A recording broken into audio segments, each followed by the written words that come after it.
So we can definitely start with introductions first. Let me just go ahead and preface. My name is. My name is Zade.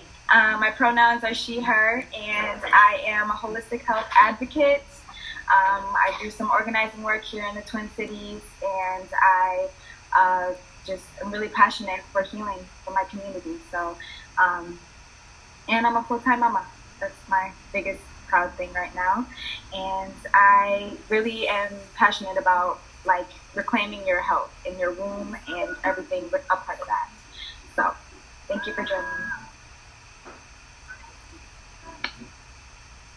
Awesome, and I guess I'll go ahead. I'll introduce myself. My name is Nicole. My pronouns are she, her. I've been practicing fertility awareness as my method of contraception for 5 years with my partner.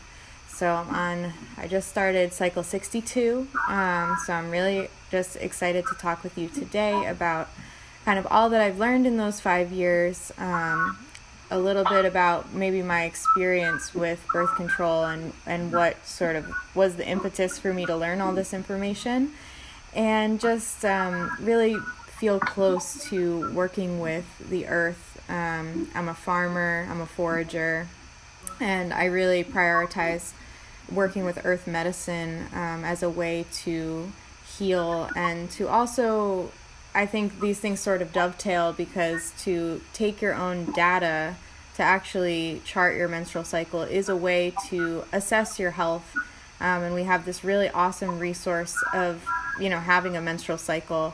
And I think that we can actually use it to direct our own healing and then to use what Earth has to offer in the process. So it's really been a wonderful experience and really a journey for me.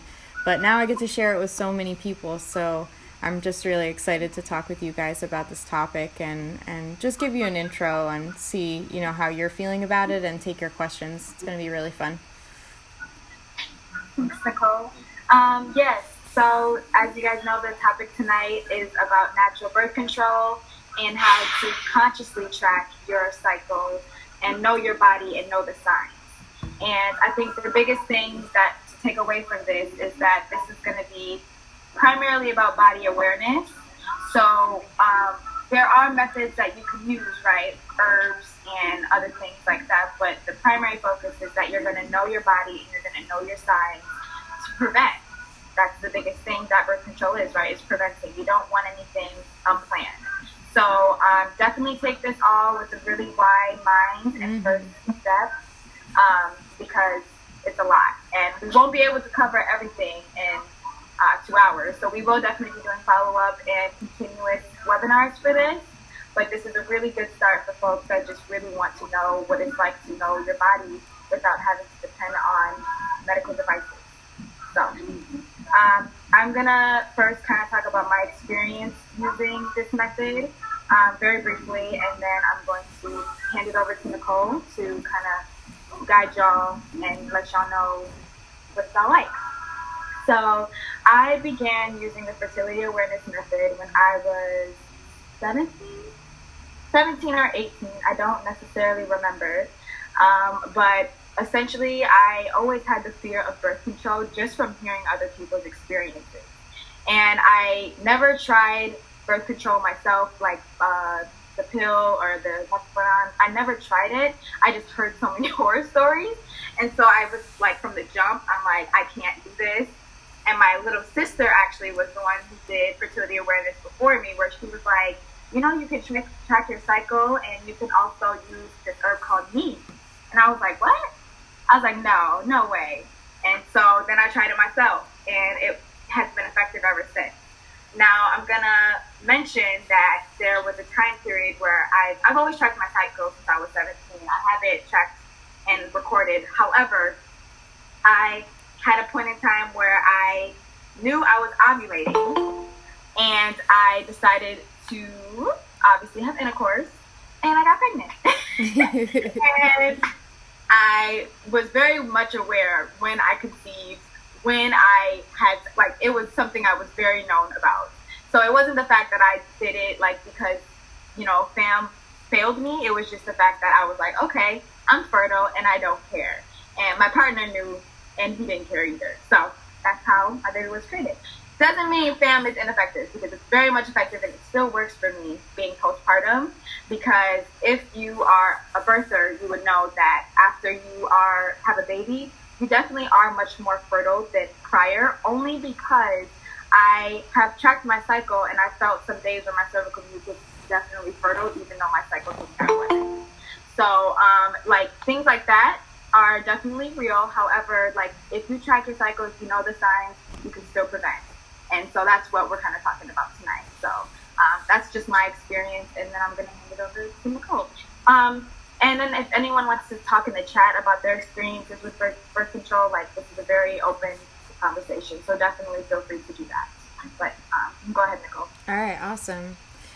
My story is, I almost wish that I had your story, because I wish that somebody had actually warned me that, you know, maybe it wouldn't work for me, or that maybe I should expect there to be side effects to using hormonal contraceptives. So I really was just new to my relationship, and I thought, you know, this is like going to be a constant sexual partner. Like, this is great. I'm going to, you know, use the pill.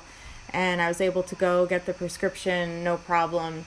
But that year that I spent on birth control really destroyed me, both physically, because I developed hypothyroidism, and also mentally and emotionally. I was just wrecked by it. And I was 21 when I took the pill, so I was pretty much like, you know, at a height of my health, and I was feeling really good otherwise, but this sort of took me on this turn where I lost track of myself there for a while. So at the 6-month mark, I went to my gyno and basically said, this isn't working for me. And they, of course, do the whole, well, we'll find the right one for you. And so they'll bring you through all these options. So we tried a different pill, and that actually made me worse. I was going through a huge depression and suicidal thoughts, and just things that were way out of character for me, where I should have been at. So that was really like a tough time. And it's sort of like you're inside of your own mind, so you can't really distinguish that you're different, but the people around me could distinguish that I was different. And so my partner, my sister, people that were close to me, my friends, everybody was like, you really need to get off of this. So I went back to the gyno and I said, hey, like, this is not working for me. And she said, no, it couldn't be the pill. Absolutely not. There's no way. And if you think that your depression is caused by the pill, you should seek a therapist and you should get prescribed antidepressants.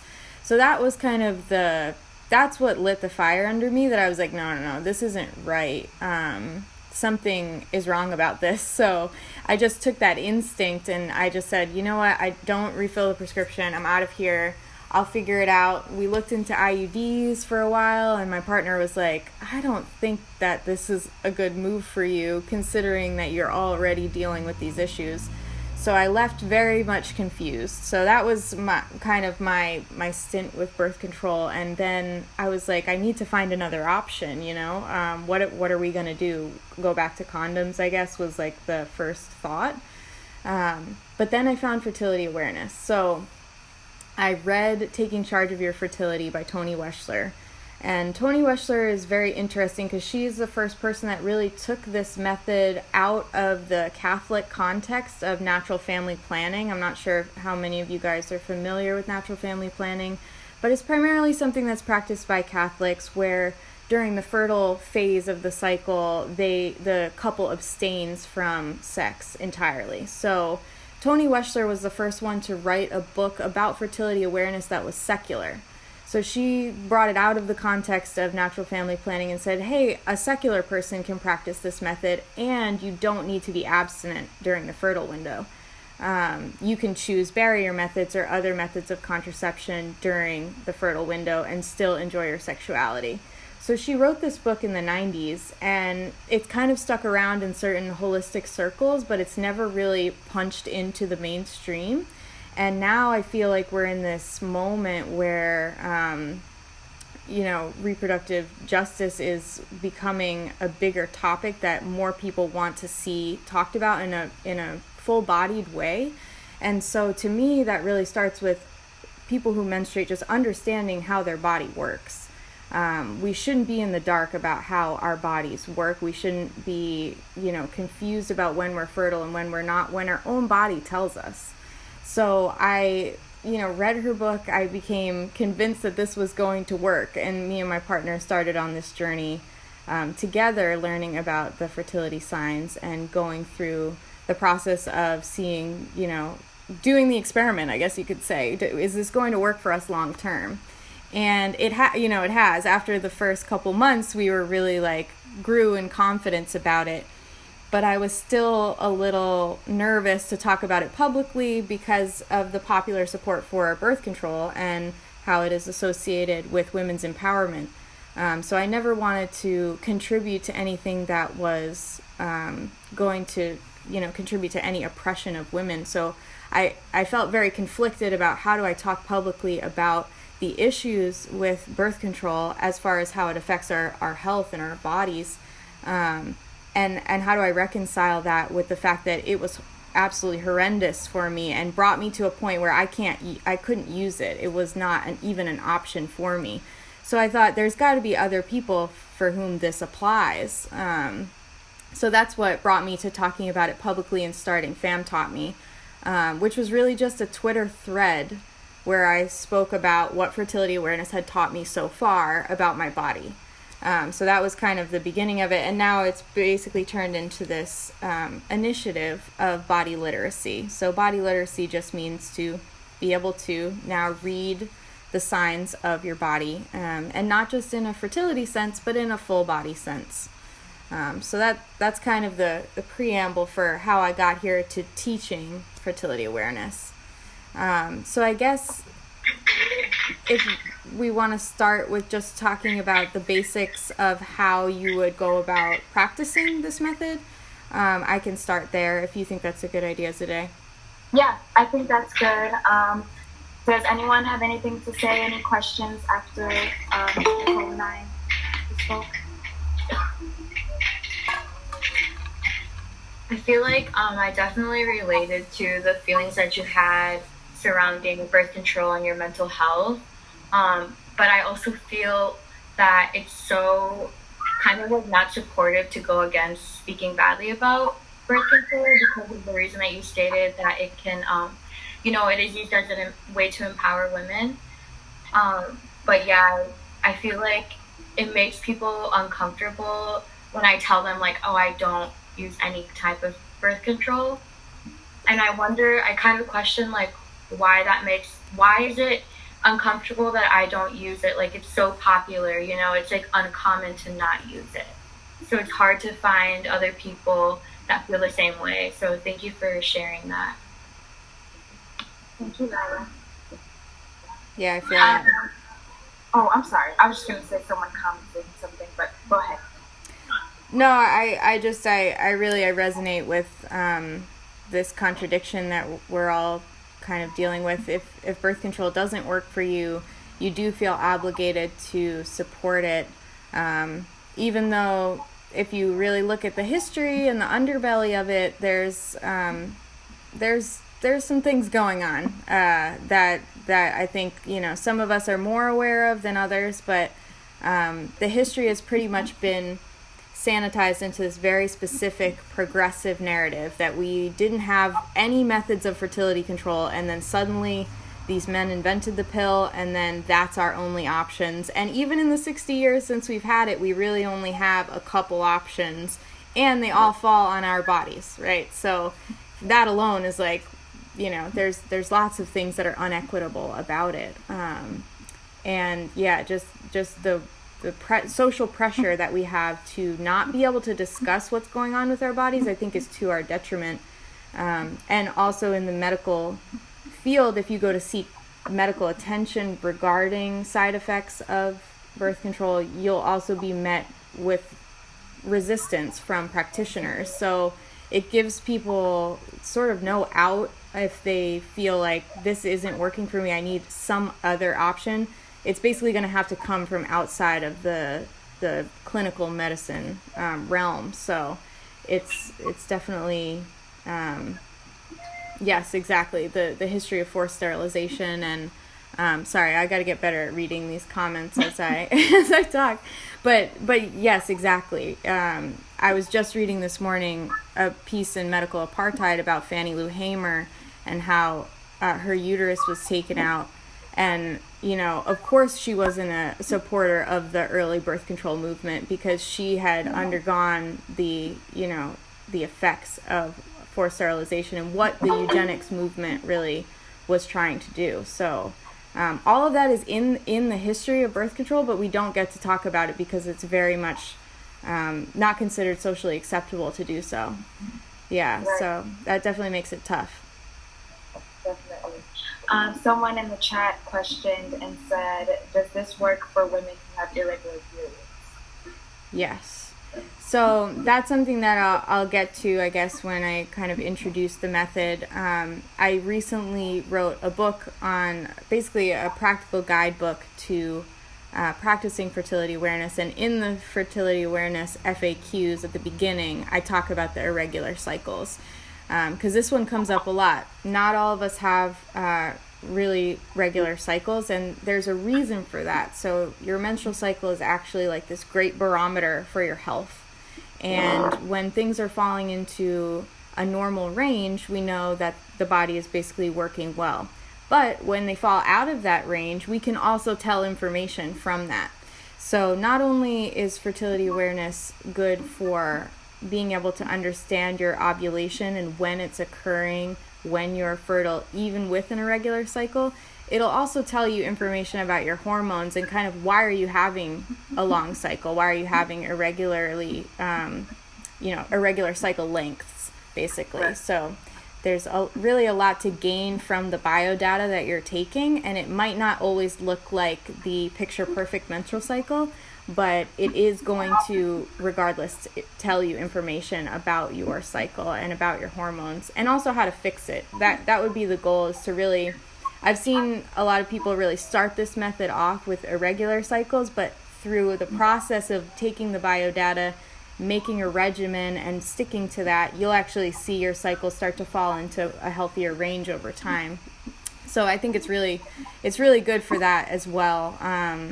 When you feel just kind of lost as to why that's happening, gathering this data is really important, I think, to being able to just figure out that puzzle of what's going on hormonally and why is that happening. So in short, yes, basically fertility awareness can be used when you have an irregular cycle because you're taking your biodata and your fertile window is shifting, but you should always be able to understand when the fertile window is occurring, even if it's going to take 30 days instead of 14 days to do so. Yes, thank you. And I definitely agree with you that over time your cycle may start to regulate and be consistent after you track and identify the signs. Because when I started the fertility awareness method, I actually struggled with really chronic periods where I was really heavy, really crampy, and really clotty. And then over time, as I learned my body and learned my signs and learned the food even that would affect my period, it lightened up. It would also, like, my cramps no longer are as debilitating as they used to be. I used to have to not go to school because of how bad my periods were. So yeah, definitely with the fertility awareness method, it can absolutely help you figure out so many things. And Lila asked, how do people chart their period? So Nicole is going to start getting into that. I do want to see. I have someone in here, my friend Jazz, who wants to speak just a little bit about womb health. Sorry. Might be feeding time, I'm not sure. But I'm not sure if she's in. Jazz, are you in?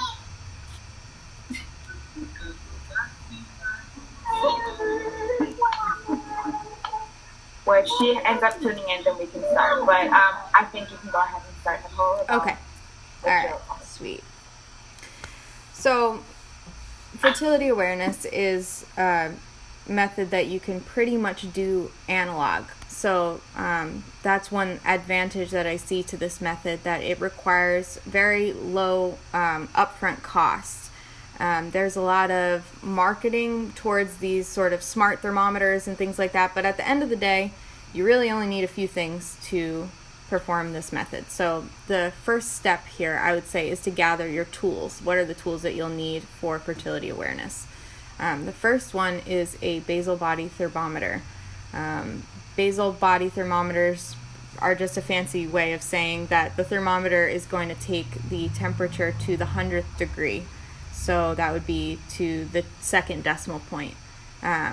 So for instance, when I took my temperature this morning, it was 97.44. And the reason for this is because the waking temperature that we're going to be observing in the FAM method is really only going to be changing during ovulation about half of a degree. So the reason why you use a basal body thermometer is just for the accuracy of really we're only working within around 1 degree in the menstrual cycle chart. And the second thing that you'll need besides the thermometer is a charting app or a charting journal. So the app that I use is a fertility awareness app specifically, so not a period tracker. The app that I use is called Kindara. It was developed specifically for fertility awareness. So it basically mirrors what the older hand or analog fertility awareness charts would look like. And then for the paper charting, if you're not into an app and don't want to have your data be, shared with this company, you can choose to use a charting journal. This is one that I developed, but there are a few out there, and so it's basically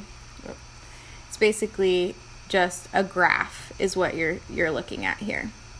So this is basically it. You need something to put the data into, and you need a thermometer. The rest of it is completely up to you. It's all your observation of your body. So that is really exciting. Just that it just takes these two things, I think is really a plus. And then there's also a few other things that you can use. Ovulation predictor kits are sometimes used by my clients.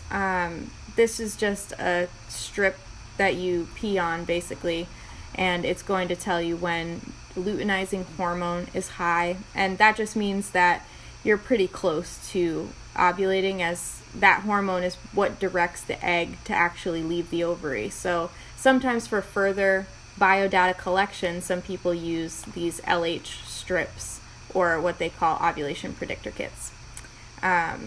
And lastly, you could use fertility monitoring technology as well. So that could be another device such as Clear Blue Fertility Monitor or Daisy, where they're actually monitoring the hormone estrogen through your urine as well.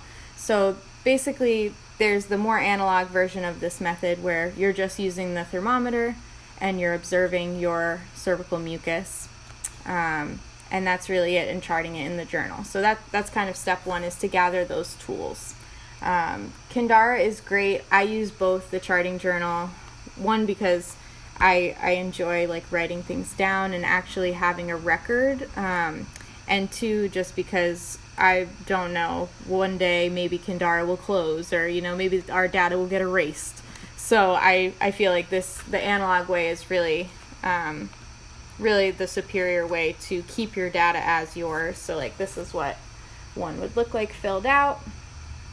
So as you can see here, there's sort of two things going on. There's a line graph and a bar graph.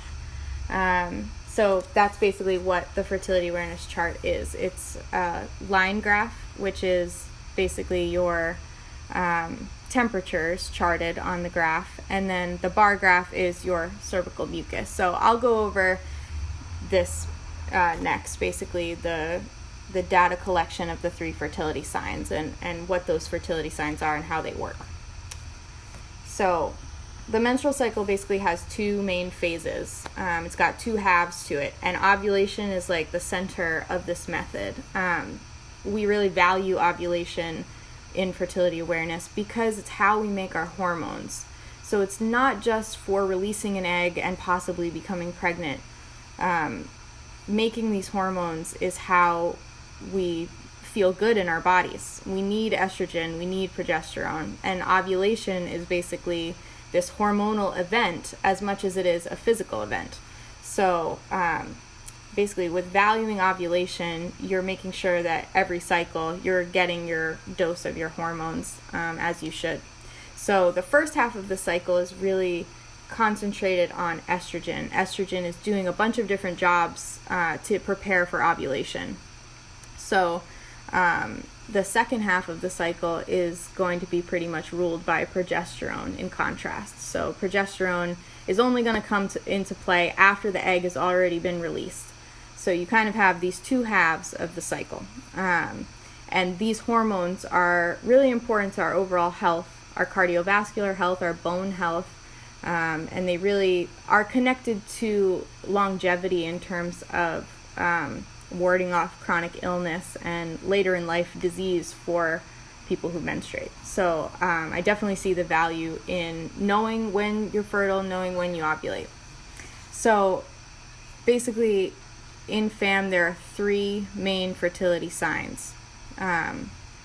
Two of them have to do with your cervix, and the other is the waking body temperature. So I'll start with waking body temperature because it's simple, it's basic, and it's something that is like a hard number of data that you're taking.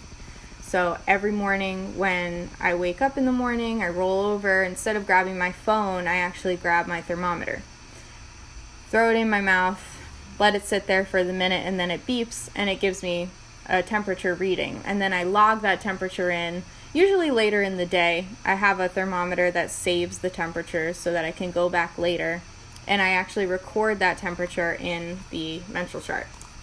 So that I will do every day of the cycle. And basically what you're looking for in FAM is for that temperature to rise consistently. The menstrual cycle has a biphasic pattern where the pre-ovulatory temperatures are in a lower range and the post-ovulatory temperatures are in a higher range. So we basically see, day to day things kind of go up and down, but they're all in this general range. Then you ovulate, progesterone rises, and the effect of this is your temperature actually rises as well. Progesterone is a thyroid stimulating hormone that actually tells your body to raise its temperature about 0.5 degree. So what you'll see after ovulation is sort of this spike in temperature and then a new plateau. Every day it will go up and down a little bit, but in general you should be able to see two distinct plateaus, pre-ovulatory and post-ovulatory, with your waking body temperature. So that is the first fertility sign. It's very simple. The main rule is that you slept more than 4 hours and that you are still horizontal. So you didn't get up and go to the bathroom and come back and then take it. The reason for this is because you're trying to get a resting metabolic rate. So it's really important that consistency is important throughout the cycle so that we're actually getting an accurate reading of your resting metabolic rate. And so you have to pretty much be just woken up when you take this. The earlier you take it, the lower the temperature is generally going to be because you're going to be in a little bit deeper of a sleep. So taking it around the same time is usually preferred, but it can be a window of a couple hours in the morning. It does not have to be setting an alarm every day to take your temperature at 7:05, like the pill or something. So for me, it's just whenever I wake up naturally, just making sure that I'm still laying down and that I'm, just haven't actually gotten up and started my day yet. So that's the first sign. It's very simple. You just need the thermometer and you just need to learn the habit of taking your temperature. The second and third fertility signs are having to do with your cervix. The big one is cervical mucus, so I'll talk about that first.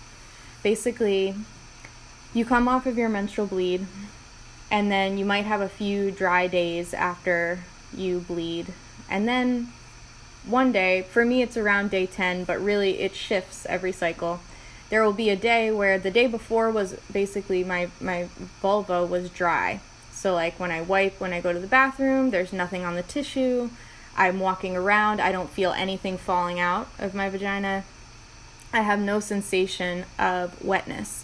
Then there's a day where that changes. So for me, it'll be in and around day 10, and I'll be looking for the fluid to actually change consistency. So for me, it'll start being a little bit sticky, a little bit creamy, and then it will gradually get wetter as you approach ovulation. So the reason for this is because the cervix is ruled by the hormone estrogen. And so in the pre-ovulatory phase, estrogen is telling the egg to mature, it's telling the uterine lining to thicken, and it's telling the cervix to start making fluid. So this switch from a dry day to a wet day is called the point of change. It's this point where in fertility awareness, we identify that you are currently fertile. And the reason for all of that is the body is trying to capture sperm in the days coming up on ovulation. So you only ovulate on one day, and that egg is only going to live for 12 to 24 hours. So the way that the body is kind of making up for this this part of our evolution is to allow 4 or 5 days, before you actually ovulate, for your body to collect sperm.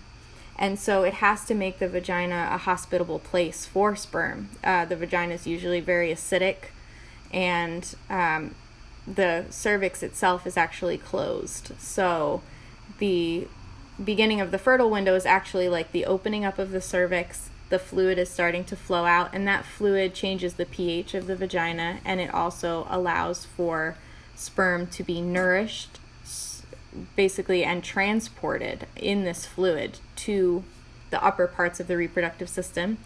And the body will actually use this fluid to select the sperm with the best genetic quality. So the switch from the dry days to the wet days is the beginning of your fertile window. And that, in an ideal cycle, will increase in wetness approaching ovulation. So we have a few delineations for the different kinds of cervical fluid, and I go over this in my book in greater detail, but there's basically a couple main categories that you'll see in the menstrual cycle chart, and these are sticky, creamy, stretchy or egg white, and watery. So I have some nice descriptions in here as well, so you can see the different kinds of fluid in here. So basically, we do a cervical fluid check every day. That cervical fluid check can be done in a few different methods. So for me, I prefer the toilet tissue method just because we go to the bathroom several times a day, and it's just easy when you're wiping to look at your tissue and see if there is identifiable fluid at your vulva. And then I will also, before sex, do an interior check where I'll actually reach in, kind of swipe over the cervix itself, pull out any fluid, and make a determination then if there is some fluid. And some people just set aside time once a day to look at their fluid and start observing it. And I think in the beginning, you really should take that time just to get to see it in the pattern. So we mark that down on a bar graph. So the bar graph will start out with dry being the lowest and the wettest fluids being the highest. So basically, it makes a peak with the bar graph as you approach ovulation. So that is the second fertility sign, is just looking and observing and touching and getting to know your cervical fluid, which is a really fun process. It's definitely, something that takes a lot of time, but once you really get acquainted with it, it will take less and less of your time as you move through it. And the last is cervical position. So this is a corroborating sign. The two main signs are the temperature and the cervical mucus. But cervical position is also really cool because it shows that the cervix is moving. It's an active organ. It's not just the neck of the uterus. So I think that is just really important to recenter the cervix as this gland that actually makes fluid and has purpose for us, protects us from infection, and does all of these great jobs for us that are beyond just being a passageway for the baby on the way out. So cervical position is really cool because when you are not fertile, your cervix will be low in the vagina and it will be hard. People liken it to the tip of the nose, very much like cartilage when you touch it. And the hole will actually be closed. So that's kind of the homeostasis of the cervix. Then when estrogen comes in during the fertile window, approaching ovulation, the cervix will actually rise and it will soften. So it will become more like the consistency of lips when you touch it. And the cervical hole will actually be open and the fluid will be flowing through. So cervical position is really cool because if you touch your cervix once a day for a whole cycle, you'll see it start out hard when you're menstruating, and then after you're menstruating, still hard. And then as you hit the fertile window, as the fluid begins to be generated by, again, under the hormone estrogen, the cervix will actually rise higher up into the vagina and be harder to reach with your fingers. You'll notice a marked difference because it will actually take more work to actually feel for it. And it will be softer, much, much softer, sort of like flattens out and becomes much more like your lips. So, I have a question, Nicole. Yeah. So for folks who might be new to feeling their body down there and finding the cervix, what are some pointers you could give? So like how far up do you have to go with your fingers? Do you need to stay up there for a long time? Like, how does that look for people that are just starting to identify? Yeah. And because it is a corroborating sign, I think that it's something that a lot of people need to take time to feel comfortable with. I've had several people that I've worked with that are dealing with trauma from sexual assault or vulvodynia or some sort of pelvic pain, endometriosis, etc. So if it isn't right for you yet, that's okay. It is a corroborating sign. But if you are ready to talk about getting to know your cervix, the first thing I would do is just use your two longest fingers. And it's usually going to be 2 to 4 inches up inside the vagina. It's basically at the top of the vagina, but it might not be sort of how we like imagine ourselves putting a tampon in upwards. It may be off to the left or off to the right. So you may need to feel around the walls of your vagina and actually feel for where it is. And it'll feel like this little dome shape that is protruding from the top of your vaginal canal. So it's really going to be upwards, but it could also be to the left or the right. Mine tends to lean pretty far to the left. And if you've ever put in a menstrual cup, you might have like met your cervix already a little bit by knowing where to position it so that the cup doesn't leak. But you don't need to spend a whole lot of time with your fingers inserted. You really can just gently feel around for it. When you feel the dome, you can just press on it to feel, okay, is it hard? Is it medium? Is it soft? And you can swipe over the hole and feel if it's open or not. And at first, it's going to feel very alien. You're not going to really know what descriptors to use necessarily, but over time, you'll start to be more acquainted with the fact that, oh, it's hard or it's soft. But really, you can start out very basic, just pressing on it very gently, getting to know where it is so that you can go back and identify it the next day, and really just seeing, is it closer to cartilage like the tip of my nose, or is it soft like my lips? And really start from there with your observations. And the apps or the charting journal will give you prompts for how to actually write this down on the menstrual chart. And that cervical position usually goes below the bar graph and the line graph. So you'll still see it on the column of the day that you're taking the observation on, but it will be below. So what you should see is basically this overlapping of fertility signs. That's really what the menstrual chart is. That's what we're trying to do, is we're trying to overlap the current fertility signs that are telling you right in this moment that you're fertile. So those would be cervical position and cervical mucus together. And then the waking temperature comes in and actually confirms for us that ovulation has occurred. And we will use 3 days of high temperatures to basically conclude the fertile window. So yeah, that's kind of how I would start with the cervix and move outwards from there. So it's really a great sign, and also does help you get to know your body well, just because you're touching it. And I think that the more time that we spend touching ourselves and understanding how we can get away from taboo topics such as this, it's really important to kind of open up the cervix as something that is useful for everyone to know about, and not just those who want to become pregnant or who are currently pregnant. Definitely. Yeah. That's a good point.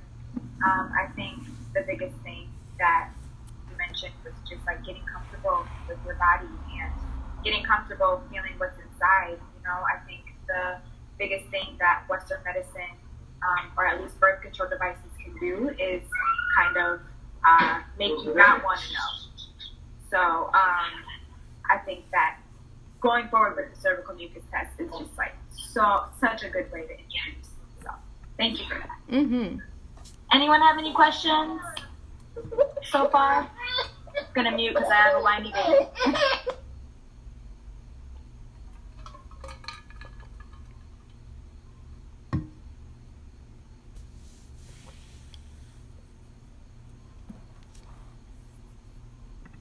All right, so you can definitely keep going. Okay, awesome.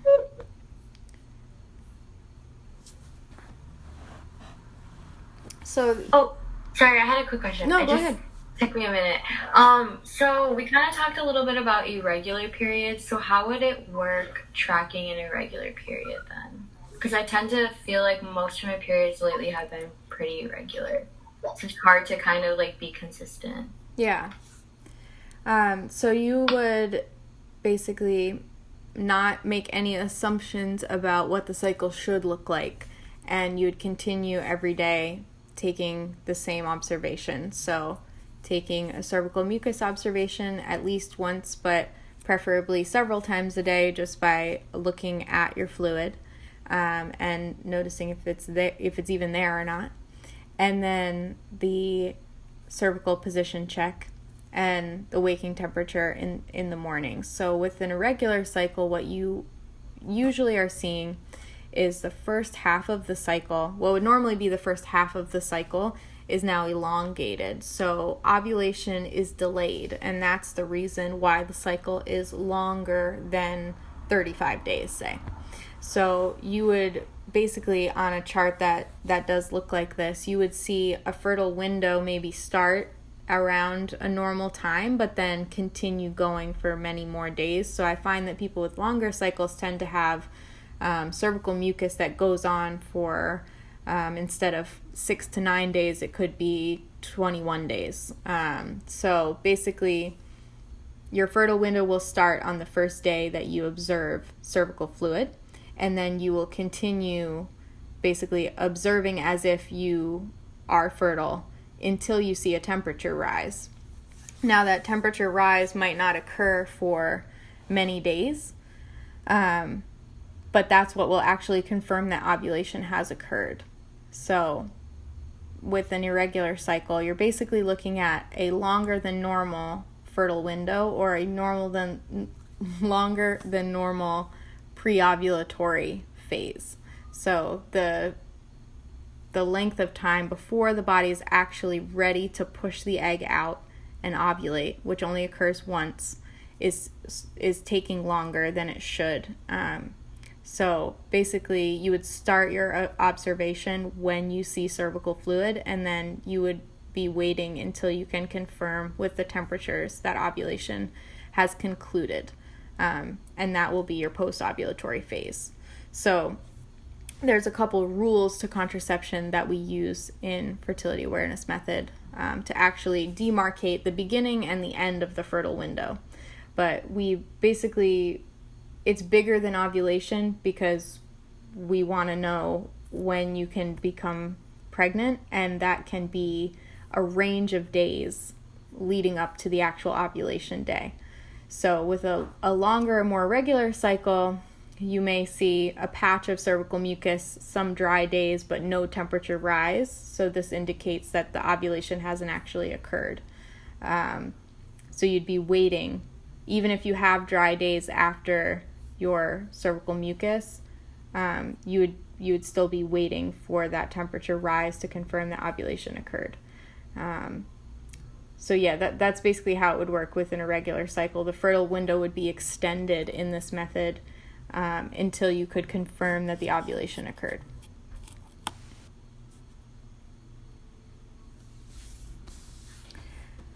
Okay, let's see. There was someone who questioned, I don't know if you can see the chat. Yeah, I'm looking now. Let's see. Oh, you are? Okay. How wide is the window for taking your basal body temperature? I would say anywhere within a few hours. For me, that's like maybe 5 a.m. to 8 a.m. or something like that. I don't really worry about the timing as much as whether you got 4 hours of sleep and whether you are still horizontal or still rested, basically, when you take the temperature. So for people who work night jobs or have irregular schedules or things like where you won't be able to wake up in the morning every morning at the same time, that is totally okay. It's more that you were actually rested and got 4 hours of sleep, and that it wasn't just a light nap. So you could really take it at any time of day as long as you got actual sleep. Yeah, of course. So I guess after talking about the 3 main fertility signs, waking body temperature, cervical mucus, and cervical position, there's also other health data that you can take on the daily with your fertility awareness chart. So for me, for a long time, that was like tracking my migraines and trying to understand what was going on with my chronic health. And I also would track things like mood, and I'm just looking at my charts, yoga and exercise. I'd mark when I would do vaginal steam. I also designed a place for cycle notes so you can like write all kinds of things about your day and what happened and whether you were triggered by something or stressed by something. So you really can add all of these other categories. I know a lot of people do digestion is important, or energy, or whether they had a fight with their partner, or you can really put in any kind of relevant information for your health into here so that you can understand yourself in context, because again, like, your menstrual cycle is really just this barometer for your overall health, and it really will just reflect whatever is going on in your life, or the world at large. Like when COVID hit, like everybody's cycles were all messed up, and I was like, this is totally just a response to what is happening. So I think that it really shows us that our bodies are affected by our environment, and ovulation is no different. So you can have a totally normal, healthy cycle, and then something can go awry, and your body will delay ovulation to sort of protect you in a way, to basically say, hey, we don't think it's a good time for you to get pregnant, so we're not going to even, do this ovulation right now, to not waste your time. Or, tracking your symptoms will also be helpful to sort of healing them and understanding, well, where is my menstrual pain coming from, and what can I do to fix it? I think, in the past, the moon was definitely really impactful for our cycles because ovulation is connected to light. So there's actual, studies that support that ovulation is connected to what would be closer to a full moon, and the dark period or the new moon would be the time of bleeding. But because we live in a world where we use artificial lights all the time, the menstrual cycle doesn't sync up that way as easily.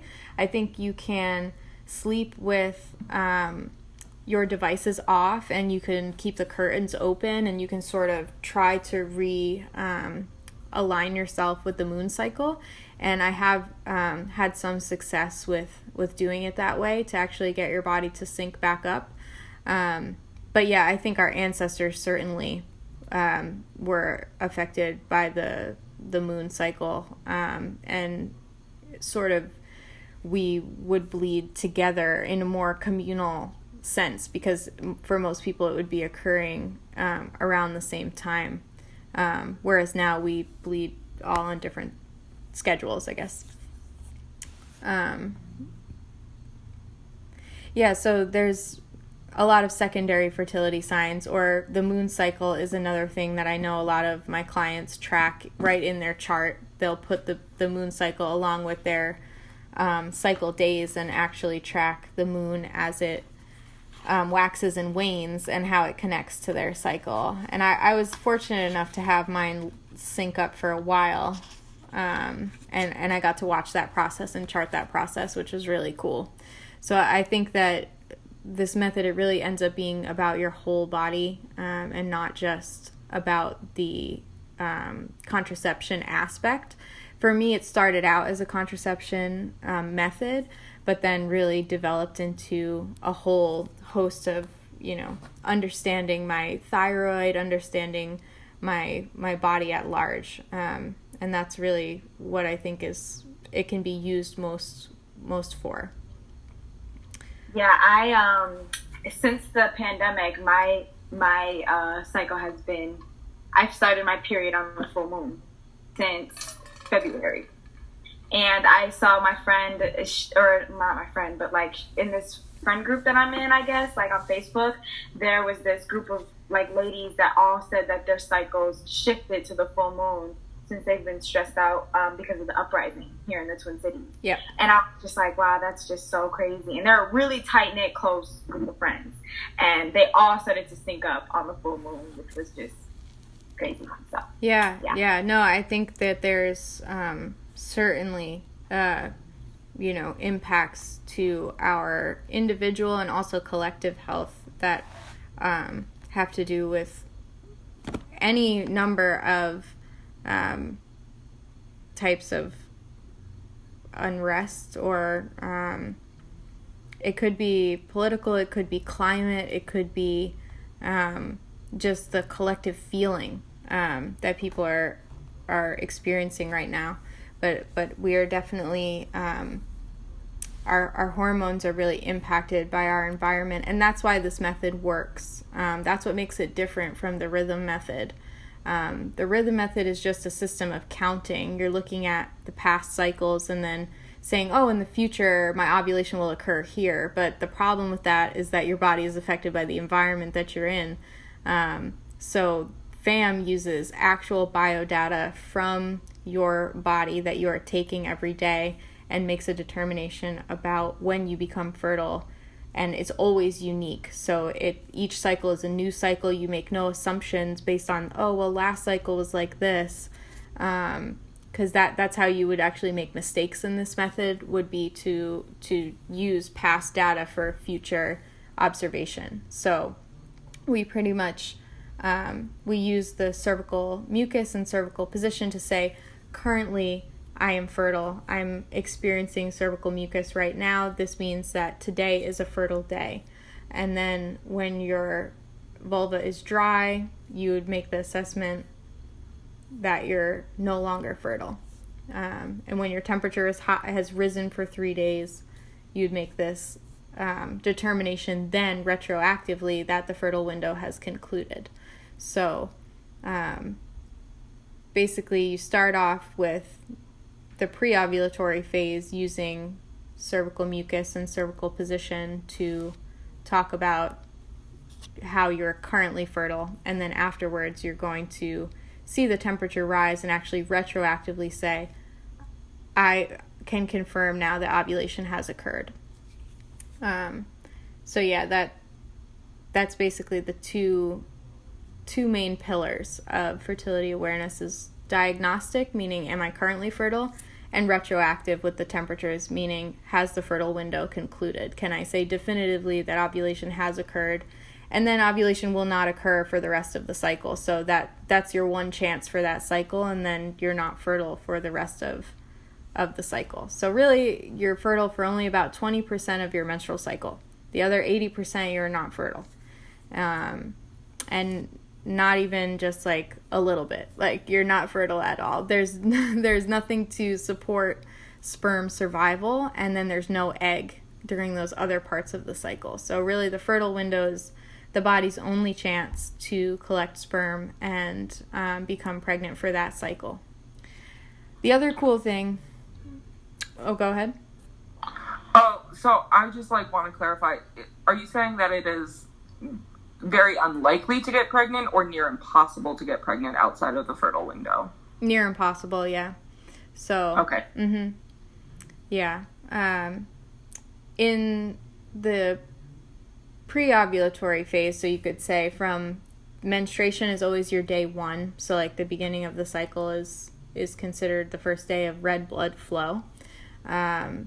So the first 5 days of the menstrual cycle, when you're currently bleeding, there's really no chance of pregnancy there, just because if you think about menstruation and ovulation are the polar opposites of the cycle. So you're just so far from the next ovulation that during menstruation that you're not going to be currently fertile. So if your partner were to ejaculate inside of you during the menstruation phase, especially during the first 5 days, if your cycle is around 29 days or so, you would be good to go, because there's just no chance for sperm to survive in the acidic environment for that long, for 2 weeks. Usually sperm are only going to make it about 10 minutes if there is no cervical fluid for them to live in. So that's the first thing. And then after you come off of your menstruation, but before the cervical fluid has actually gotten produced, same thing applies, is that there isn't basically a transport for those sperm, and there isn't a hospitable environment for them to live in. So they'll make it into the vagina through ejaculation, but the cervix is actually closed at that time when there is no cervical fluid present. And when there's no cervical fluid present, you basically have an acidic pH, so that kills sperm. And the vaginal fluids are full of white blood cells, so they basically, your immune system goes and eats them up really quick, and they just don't have a chance to even survive, never mind make it past the cervix.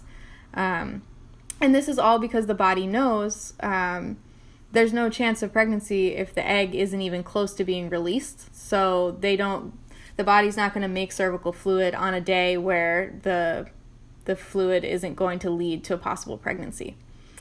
And that all changes on the first day that you actually observe cervical fluid. So when you observe cervical fluid from that day forward, you know every day forward from here is going to be considered a fertile day until I confirm ovulation.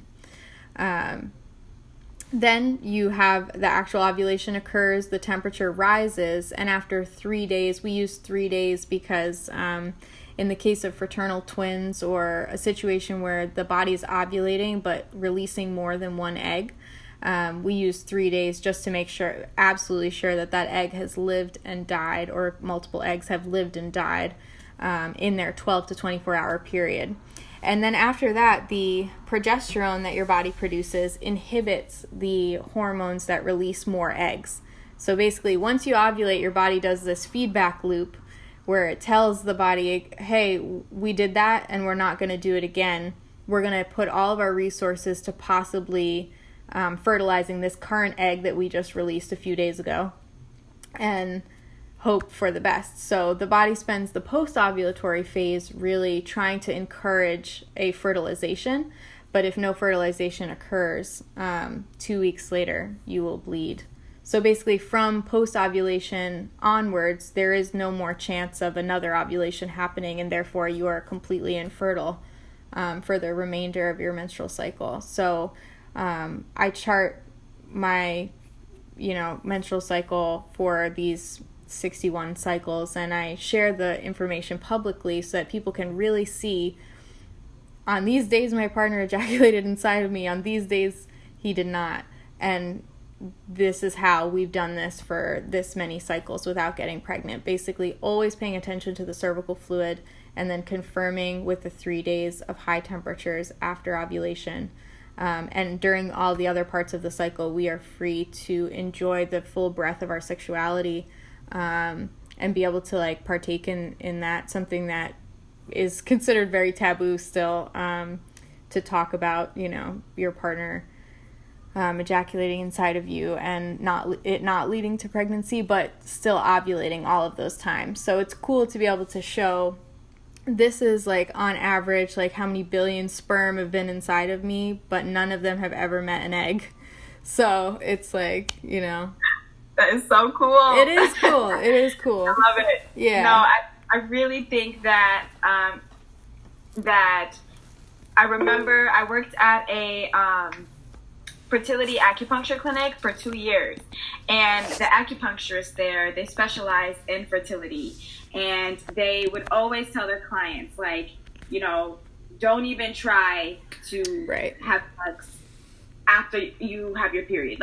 You can obviously, but if you're trying to conceive, it's not going to be effective, because they knew that the birthers that came, that if they were trying to conceive, that it wasn't going to be successful.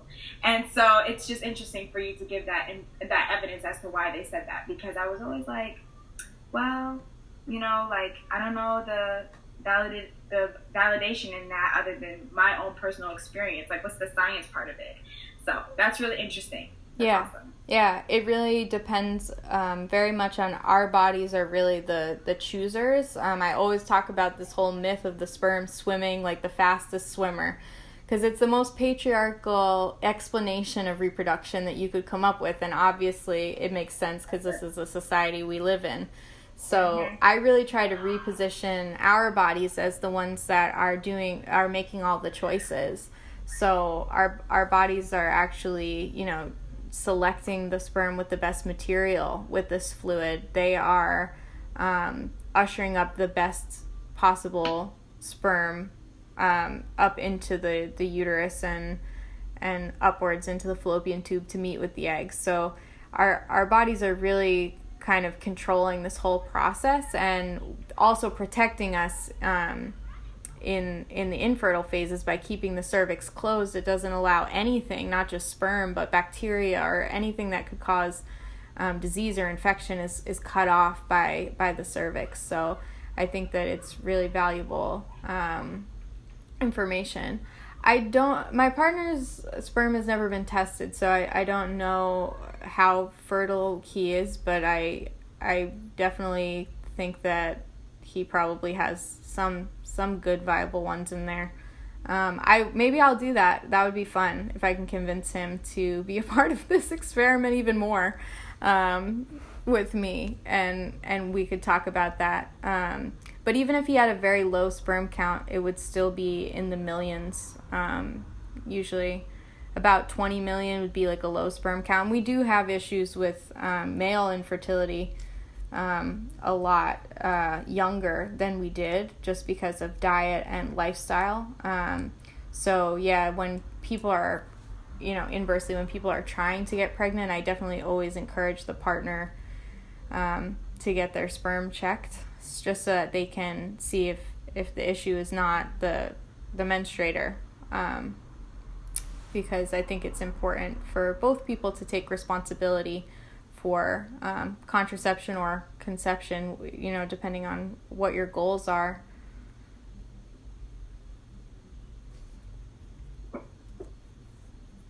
Reed asked, so to make sure I understand this correctly, one day you'll have a 0.5 higher temp and the next day it will drop and we will know that ovulation happened?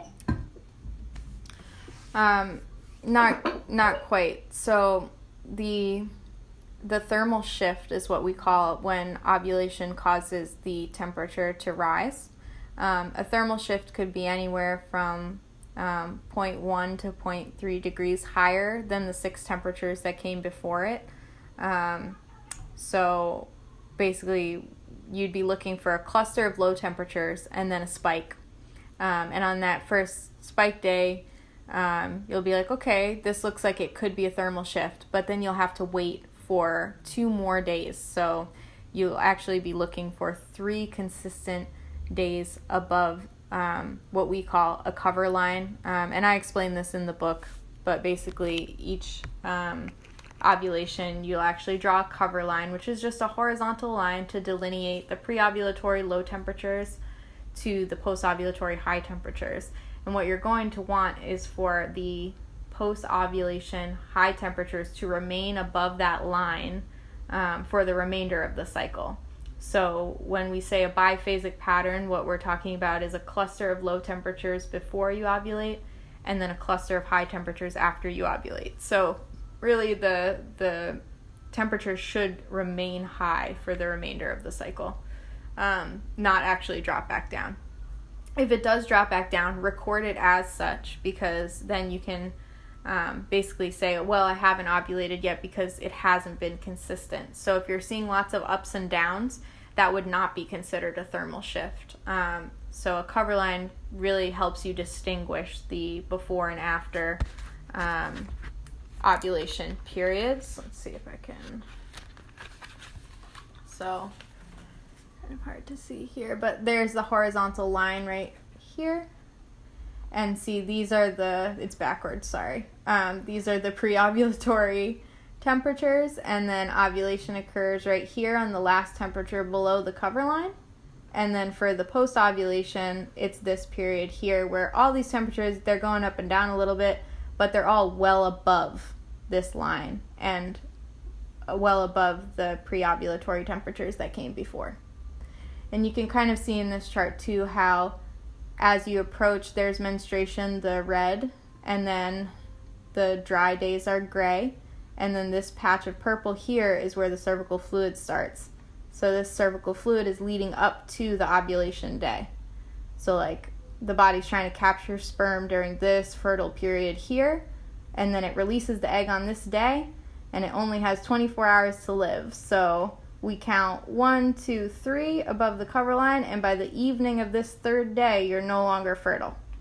And so this whole post-ovulatory phase here, you can do whatever you want with ejaculate wherever you want it, and there's going to be no chance of pregnancy. Yeah. So Nicole asked, as someone new to this method, mistakes can happen, and I'm still in the process of really getting to know my body. Are there signs beyond and sooner than a missed menstruation that might indicate pregnancy? Perhaps today you can share your signs of becoming pregnant beyond the knowledge that you had sex during the fertile window. For my side of the things, I guess, in regards to any signs, is that my mood was a huge one. I was definitely way more significantly moody when I conceived.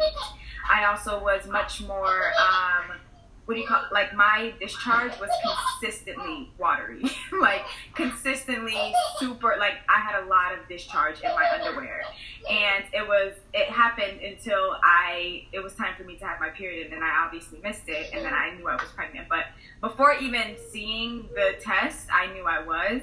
I just took the test for confirmation for my partner, but I knew I was because my discharge was really significant, and my mood was significant as well. So from my side, I would say definitely like look at the mucus of your vagina, and I feel like excess discharge would be a really key indication, but I would say it's watery. Because I've had excess discharge some days where I wasn't obviously pregnant, but it wasn't watery like it looked when I was pregnant. And I definitely have a key note of that, is that it was watery. It wasn't creamy, it was watery. But I don't know, Nicole, could it be different for everyone? Like, could someone who has conceived have really creamy discharge, or is it typically white? Because for me, it was clear. Yeah, that's really interesting. Usually during, throughout pregnancy, but as early pregnancy really gets started, you'll see that the menstrual cycle hormones are sort of ramped up. So progesterone is much higher, and so is estrogen. So I could see that the fluid being created would be sort of a side effect of the excess estrogen that's now being generated through the early pregnancy. In terms of fertility awareness, we can use the temperatures very clearly to see when a pregnancy occurs, because a normal menstrual cycle typically has a biphasic pattern, as I mentioned, the low temperatures before ovulation and then the higher temperatures after ovulation. But if you become pregnant, progesterone is really important to the early development of the zygote and then what will become the embryo and the fetus. So progesterone rises much higher during pregnancy. So what you'll see is actually a triphasic instead of biphasic pattern on the menstrual cycle chart. So the ovulation will cause the initial spike of temperature, and then instead of sort of hanging out in that higher range, it will actually go up another level. So you'll actually see pre-ovulation and then post-ovulation, but then with pregnancy, it goes up again. So you'll actually see it sort of transcend all the way up. And so I can usually tell within the first 2 weeks or so, looking at someone's temperature chart, whether or not they're pregnant. And 18 days of high temperatures without a bleed is a high indicator of pregnancy. So you can actually use a fertility awareness chart to find out if you are pregnant before you'd be able to take a test. Because about 18 days after ovulation is right around the time that you would expect your menstrual bleed, but wouldn't necessarily show up with the human gonadotropic hormone that is what a pregnancy test measures. So we can use fertility awareness to kind of clue into a possible pregnancy early on, which is really another fun effect of it. I've even had a situation where someone went to their doctor and they had been taking their temperature, so they knew they were pregnant, and the doctor told them that there was no viable pregnancy and that they could actually do a D&C, or like what would be a termination, to take out the material and start over, but this person really wanted the pregnancy, so they actually were able to use their menstrual chart to tell the doctor that no, they had it wrong, and now they're like 6 months pregnant. So it's crazy, just like what you can glean from this information. But early pregnancy is definitely something that you can read in a chart as well. But that's interesting about your cervical fluid. I would be really interested to know kind of more people that are intentionally conceiving and what that is like for them in the post-ovulatory phase before they actually confirm the pregnancy. But I think it's cool that you were able to notice something markedly different as far as your fluid goes.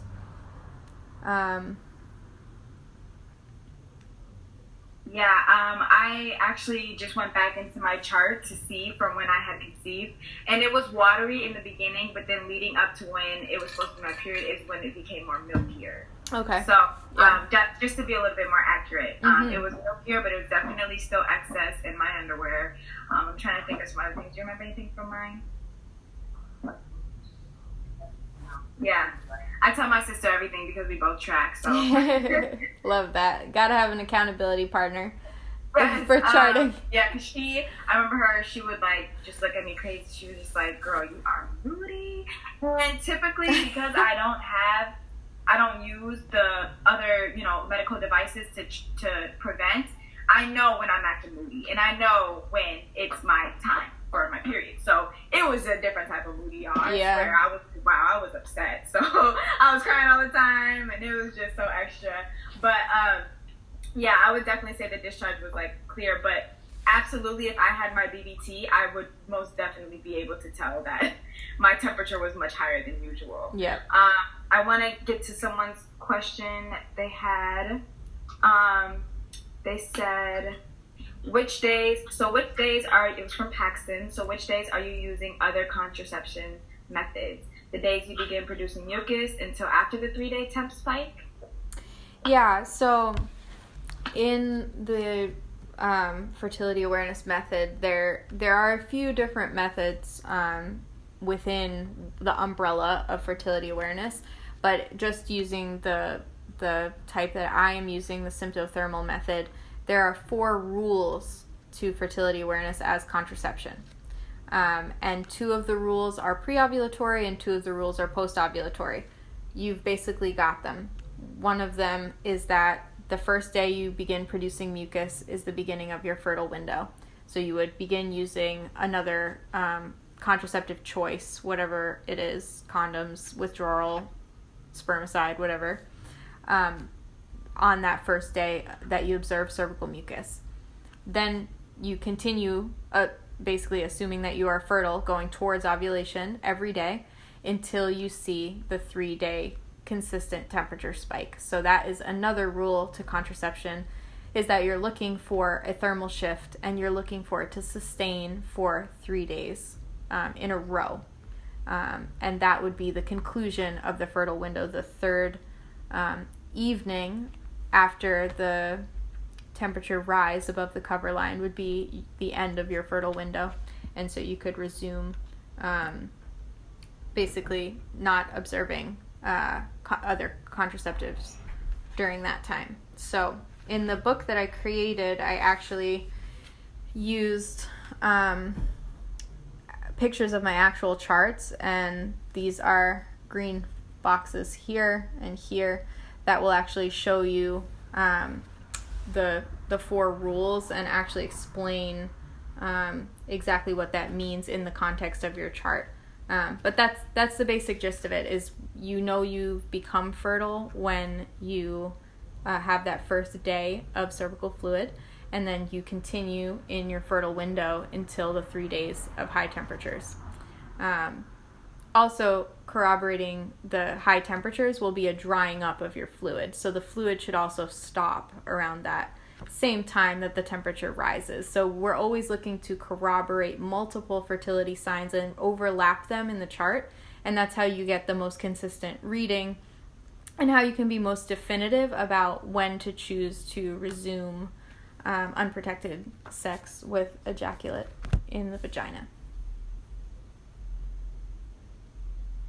Awesome. I definitely want to also mention in your response, Paxton, or in your question, that I personally have used neem in like emergency things where I have had sex and I was ovulating and my partner came to me. And I've also consistently been using Queen Anne's lace that Nicole also sells.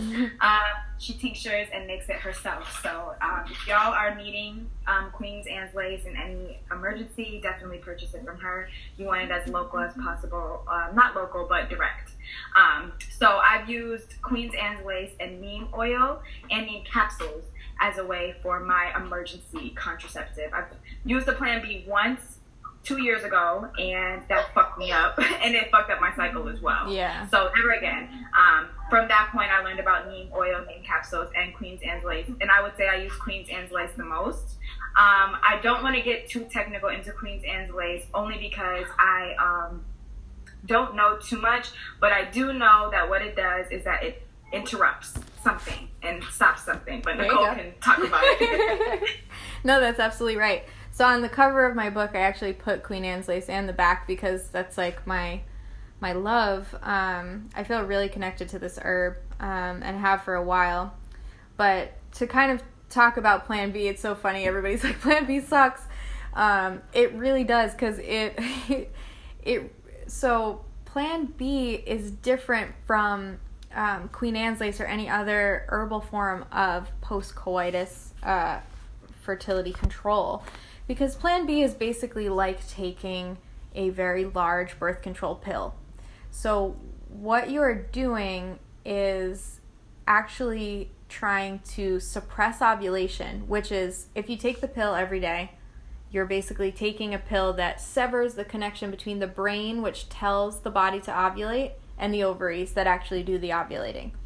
So this connection gets severed, and the brain doesn't actually trigger the hormones that push the egg out. When you take a Plan B, you're basically doing that exact same process, but just in one go. So you're taking just like a higher dose of the birth control pill. And so the reason why this doesn't work very well is because it can only really be effective in the fertile window before that luteinizing hormone has gone and told the egg to pop out of the ovary. So it's actually a very short window, because we just got done talking about how you're not fertile for the majority of your menstrual cycle. Then you're taking a Plan B.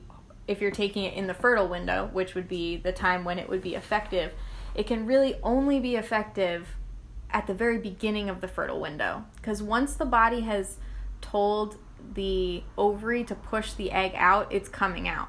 So a lot of times you'll see Plan B failed, or you'll hear a story about someone who's like, Plan B didn't work. The reason why is because their body was already doing the hormonal cascade that leads to the egg being released. So it's really only going to work in this very short window at the beginning of the fertile window, where there is some estrogen, where there's still time to actually suppress the luteinizing hormone and stop the egg from being released. But that's all it does. It doesn't do anything once the egg is released. So if you are like mid-ovulation when this is all happening, or if you're post-ovulation and you take a Plan B, you're basically just taking this very high dose of the birth control pill, but it's not going to interrupt the fertilization process if the egg and the sperm have already met. So that's the first thing.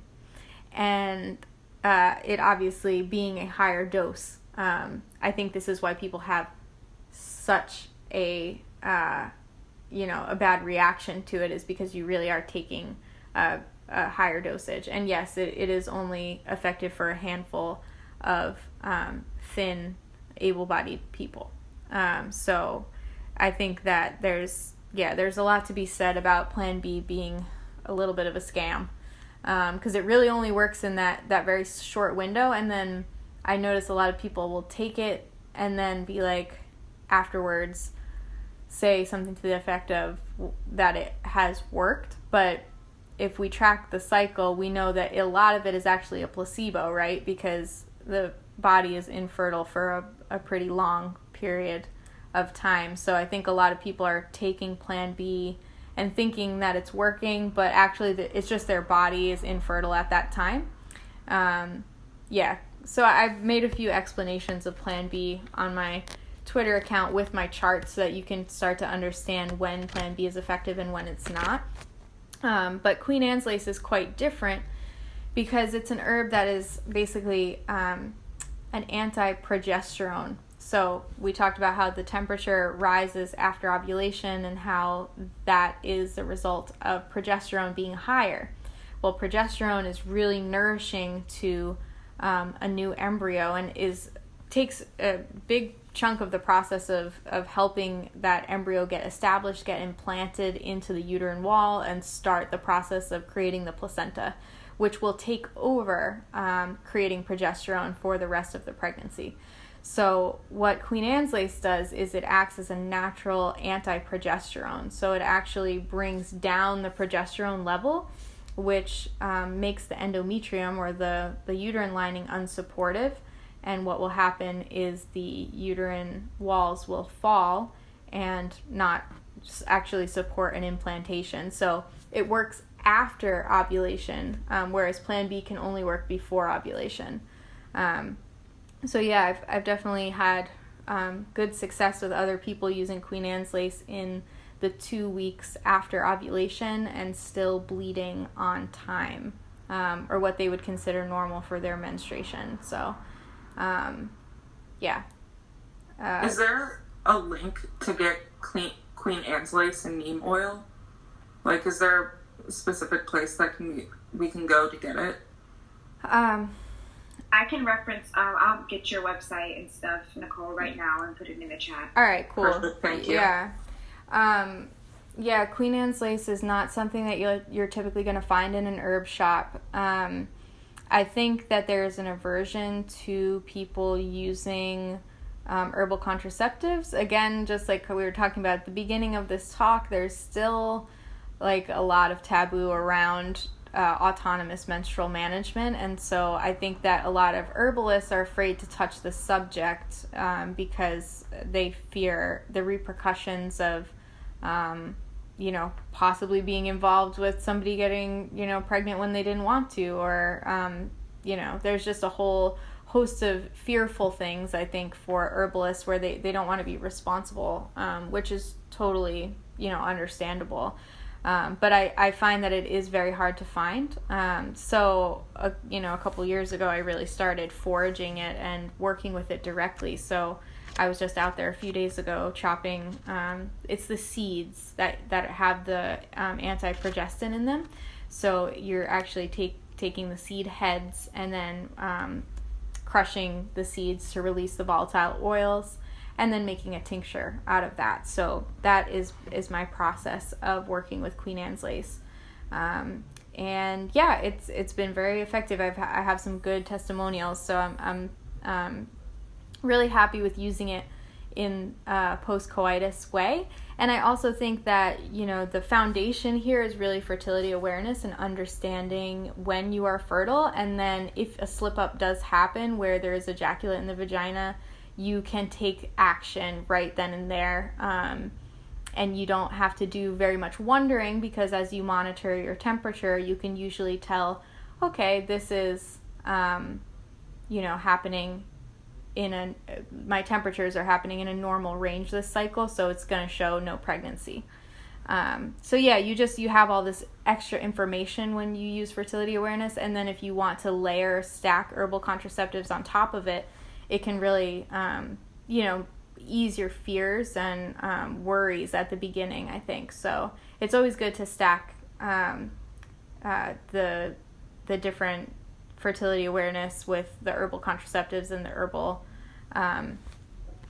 spermicides. So neem oil is the other one that I mention a little bit in this book as well. Neem oil has been used in India for centuries as a herbal spermicide. And it seems like men also ingest the neem leaves in capsule form as a male contraceptive.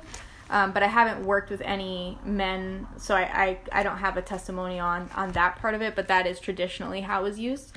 But basically the pressed oil of the neem plant is used as a spermicide. So that has been studied in a formal way, in a clinical way, and it basically destroys and immobilizes sperm within 30 seconds. So yeah, so you can get food grade neem oil pretty easily. I had a quick question because I saw that someone else also mentioned the question. I've kind of heard from a couple of different people that it's still possible to get pregnant and get your period. Is that a myth, or is there like some reality to that? I'm just curious. Yeah, I definitely have heard this going around Twitter. I actually made a really long thread about all the different ways that you can have blood while pregnant, but none of those are period. So a menstruation is the result of an ovulation that was not fertilized and falls out of the vagina through the cervix 12 to 14 days later. So that's the only situation of a true menstruation. It's the same reason why on the pill you bleed, but you don't have a menstruation. So those pill bleeds are also not menstruation. So I think that we're definitely at some point going to have to get back to talking about body literacy in terms of what is a true menstruation, because gynecology and the pill and everything, they've sort of made it more confusing to talk about. But no, the basic answer is that you can't have a menstruation while you are currently pregnant. However, there are some reasons why you may see some blood in your cervical mucus, but an actual red blood period flow, typically, no. I'm curious about, so I'm not the kind of person who is like very good at like consistently tracking things. So if I wanted to just like take neem oil every day, would that be sufficient as a birth control, or would it be recommended to do that along with tracking? I'm going to say something real quick, only because my sister and I actually have good familiarity with neem oil, because our partners have used it and we have used it. I would say, so there's two different forms of neem you can use. You can use the neem capsules, or you can use the neem oil. So the neem capsules is typically what a partner could use. This is what I have to say about that. I used neem capsules in the beginning before I did my own research, and what do you call it when you bleed really heavy? I forget. There's a terminology for it. I'm trying to think. Give me a second. Well, either way, neem capsules made my period really, really heavy. And so then I was like, okay, I'm not going to use that anymore. My partner can use it. And so he started to use it, and it didn't give him the same effects. And same with my sister's partner, where when he would use the neem capsules before they would have sex, it wouldn't make them like have any type of like harsh effects. So I think for the capsules, if you have a uterus, I wouldn't advise, but the oil as a spermicide during sex, I think would work. It's a really strong earthy smell that some people actually hate and won't even use because of the smell. I don't mind it, and my partner doesn't mind it, so we use it, but it definitely works. I have ovulated and we've used that, and it's worked. So I would say you could probably use neem oil for the sexual intercourse, but that's what I know from my personal experience. I wouldn't advise the capsules consistently. Yeah, I feel similarly where, you can take Queen Anne's Lace once a day during the fertile window and that be, an effective mode of a contraception. And you can combine that with using neem oil as your lubricant, basically. Because it does work well as a lubricant, or you can do a suppository after having sex with a blunt-tipped syringe. You can actually just like insert it into your vagina. But to me, the best possible method or route of natural contraception is going to be an understanding of when you're currently fertile. So for you, if you're bad at tracking and it doesn't come naturally to you to be marking it down, at the very least before you have sex or even during foreplay, have your sexual partner and yourself look at your cervical fluid and make a determination from there, am I currently fertile? So it can be as simple as starting from that point where you just have an awareness of, well, I have cervical fluid. There's cervical fluid on the penis. It's obvious that I'm currently fertile, and then make a determination from there of like, do we want to risk pregnancy? Is that not a big deal to us as a couple, or is that a huge deal to us and not acceptable? And so you can kind of make your choices from that point forward of just understanding, just doing a quick cervical check and right there in the moment, like before you're about to have sex, and say, okay, is this, an appropriate time to have ejaculate in the vagina? Because it can go a lot of different places, and you can still have an amazing, sexual experience by being more creative during the fertile window, because you are trying to avoid ejaculate in the vagina. So there's a lot of other things that you can do sexually that can, be really fulfilling, but also with understanding that now is not a good time to ejaculate inside of the vagina. So I think just starting with that awareness is really the cornerstone of all of this. But for added protection, if you use neem spermicide and you use Queen Anne's lace consistently, you should also be fine, especially when you stack these things together. I think it really makes a difference. So Catherine asked, I'm sure this question will take well beyond 25 minutes to answer, but once you get a good handle on using this method as contraceptive, is there a way to use FAM to start healing hormonal imbalances and issues related to menstruation? Suggestions, sources, and any services you offer about this would be greatly appreciated. Awesome. Thank you, Catherine. Yes. So a big chunk of the work that I'm doing is not really even teaching FAM for contraception, but instead teaching FAM for reproductive health issues. It's, you could argue, better than any blood test that you could get at the doctor, because you go into the doctor and you want to get your blood levels taken, but you're going in on that one day, on that one afternoon, getting that one blood sample. And so these test results are going to come back and your doctor's going to make a whole assessment about you based off of this one blood test. But fertility awareness is like as if you were taking that blood test every single day. So you're actually seeing your hormones over time. And I think that is where this method can be really useful for healing hormone imbalances, but not just hormone imbalances. You can almost get into more of the full body.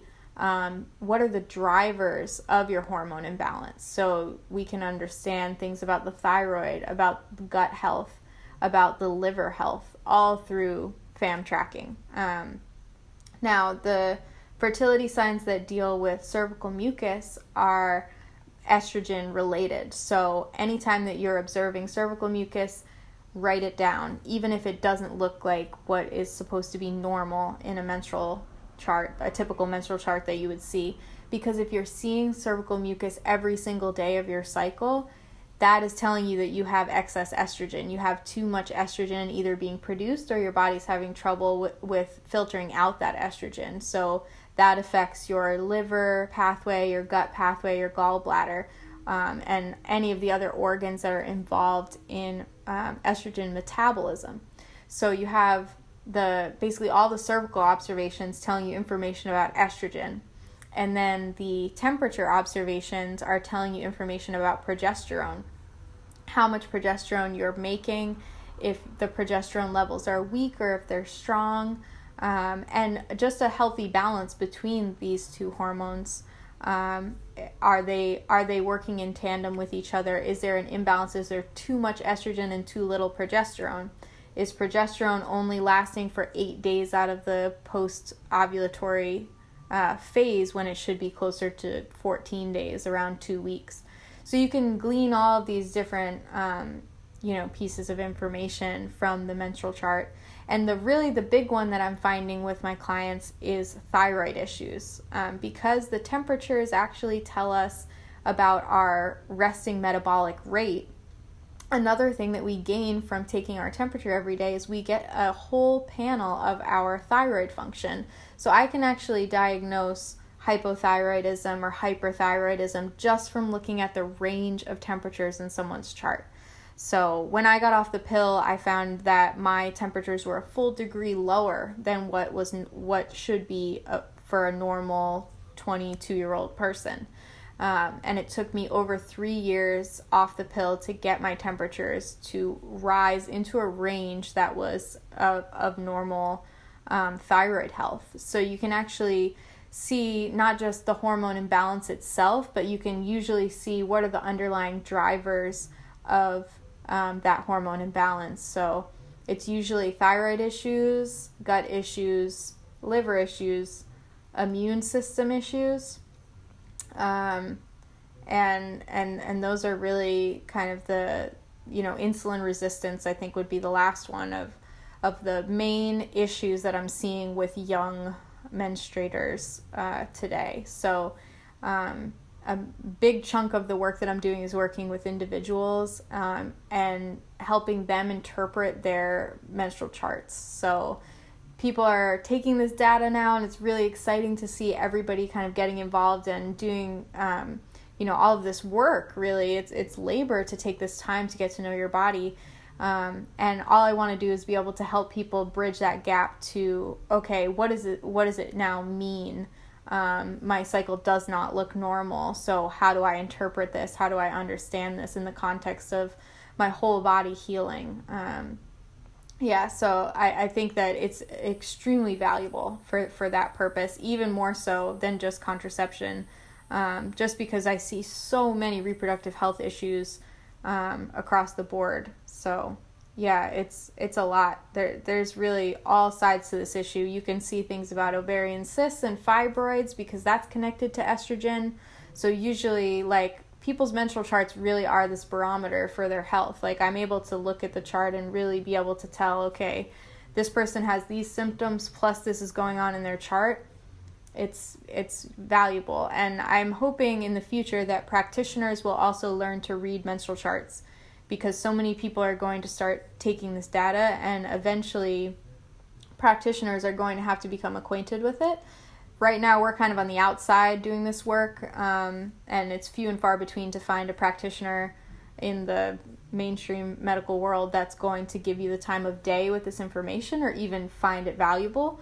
But it certainly is valuable, and it can actually help you sort of steer your healing process so that you're not getting stuck in the medical system either, because you don't want to go there and not have answers. So it's almost like I find it valuable, especially for people who have been marginalized by the health system, that people from oppressed communities, that they are the ones taking this data, because it does allow them more choices and more information about their bodies that a practitioner can't tell you what's going on if you have the data yourself.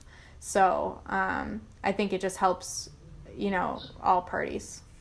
Absolutely. I was just going to touch base on that, how, like, charting, if you are Black, if you are Indigenous, if you are Asian, if you are Latinx, is so crucial, only because we are targeted to get these medical devices for many reasons.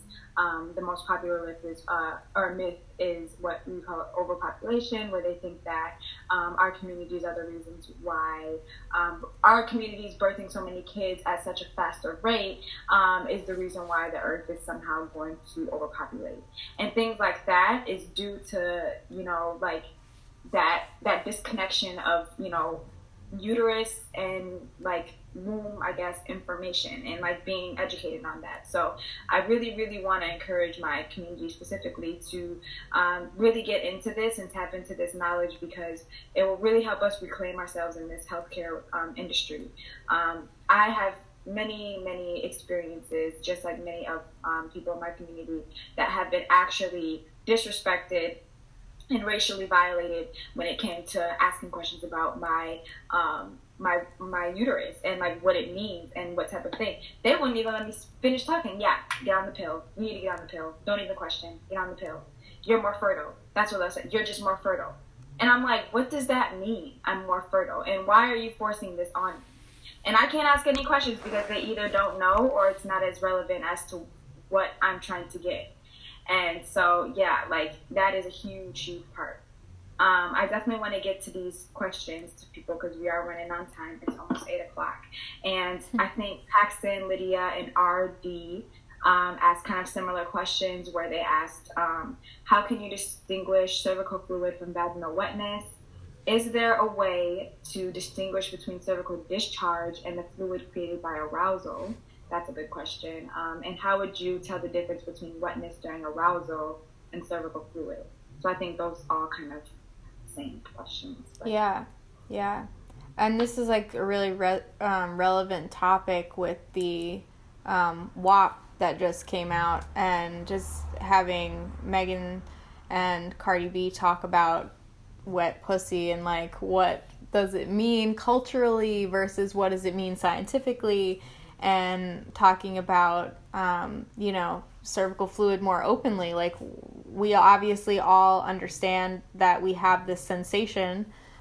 So where is it coming from? And I've talked about this a lot in my work about cervical fluid, that pretty much our culture uses cervical fluid as a stand-in for sexual arousal fluid. So most people conflate the two and think that basically cervical fluid means that I am currently aroused or that my partner is available for sex. And there's also this feeling that, like, your pussy should be able to produce wetness if you are aroused. And that's like a sign of good health. But with fertility awareness, we basically break this down that you have dry vaginal days, and that is actually very normal. The only time that you're really going to have a wet vulva sensation, actually have wetness fall out of the vagina onto your underwear or onto tissue and actually exit the vagina itself, is during the fertile window. So when it comes to talking about sexual arousal fluid, most people are pretty stunned to find out that the fluid that they have been observing is really cervical fluid. It's not actually arousal fluid. So arousal fluid is not made inside the vagina at all. All the fluid that falls out of the vagina is coming from the cervix. The cervix is a gland that is producing cervical fluid, and that's actually what you're observing when you feel wetness at your vulva. However, there is sexual arousal fluid, but it's a lot less than what people imagine it as, again, because they're conflating cervical fluid, the wet and white milky fluid that you might see. That's all cervical fluid. It's not arousal fluid. So arousal fluid is made in the Bartholin's glands, which are basically, there's the vaginal opening, and on each side there's a small gland underneath the skin that actually produces sexual arousal fluid. And if you guys are familiar with pre-cum or what that looks like on a penis, the Cowper's gland in a phenotypical male body is the equivalent of the Bartholin's gland in a phenotypical female body. So they're these glands, and they produce a very small amount, like maybe a teaspoon or less, of this sort of sticky, clear fluid. And its purpose is to lubricate the vaginal opening. So really, the Bartholin's glands that are on either side of the vaginal opening, that's really, the fluid isn't going anywhere. It's being produced right there at the vaginal opening to try to lubricate the opening for the sexual experience. So the vast majority of what you're seeing in terms of visible fluid is cervical fluid. And you're really looking at a much smaller amount, and also it's going to be clear and sticky or stretchy fluid right at the vaginal opening, very similar to what you'll see when a penis is aroused and there's sort of this clear sticky fluid coming out of the urethral hole. So that's basically what arousal fluid is. But just because our culture conflates cervical fluid with sexual arousal, most of us just don't know that that fluid is not an indicator of sexual arousal, but is instead a result of high estrogen during the fertile window. Awesome. This was really, really awesome, guys. I want to just preface that we have 2 minutes left, and I want to respect that. Does anyone have any questions, anything they want to mention, anything before we wrap up? I just want to say thank you today for like putting this on, and Nicole for everything that I learned today. I feel like I learned a lot, so I'm excited to kind of like further my knowledge always and just keep asking questions, because I think none of this could have been possible without the foundational work of both of you guys together. So thank you guys for providing the space. Appreciate that so much. Thank you. I will, if you follow me on my page, Holistic Heaux, or if you follow Nicole, I'll definitely reference everything that she talked about in regards to the books that she has, and then obviously her media, because that is where she shares most of her knowledge, and I really encourage y'all to follow her on there. I am so interested in doing another webinar like this in the near future, probably next month, to follow up on maybe like how to chart. Y'all can buy her book and get a chart book, and then see if you could, do it yourself, and she can guide us with that. So, well, this is not the end of it. I mean, we can't cover everything in 2 hours, right? This is a lot of information, information. So I definitely want to follow up and have us all kind of be on base with everything. I think I wanted to say one other thing. Thank you again, everyone. This is awesome. I want to encourage you to learn about your body and encourage you to learn the signs and to get comfortable with your body. It's way overdue that we reclaim our bodies in every aspect. Socially, politically, personally, in our intimate relationships. Like, it's our right, it's our birthright. And so this is just the start, is, finding the signs within ourselves. And it's just insane how rarely any gynecologists know about this. And if they do, they keep it away. But most of the time they have no clue. And it's just, this information is not anything that is radical, or what would you say, not true, or what do you call it? Pseudoscience. It's real. It's calculated. That's right. This is evidence-based information, like I said on my flyer. This is all based off of real scientific research. It's just that this is not something that they're promoting. So again, thank you, everyone. I'm so grateful to have shared space with y'all for these 2 hours. Yes, the recording will be emailed to y'all, if not today, tomorrow in the morning, sometime within these next couple of days. I don't know if I'll need to edit, but yes, it'll be available. You guys can reference to this at any point in time. Just let me know if you guys have any questions. Can I share this recording with outside people? Yeah. I think the information is important to spread, but I really do encourage y'all to follow Nicole at FAMTaughtMe on Instagram. And then, what is your Twitter again? Yeah, my Twitter is a little bit tougher. It's I'll just put it in the chat so everybody can see it. This is me.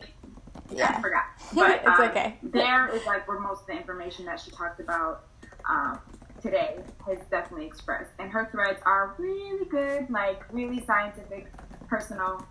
So yeah, thank you again, everyone. Just stay tuned for the next one, and you all have a good night. Good night, y'all. Thank you so much. Thank you.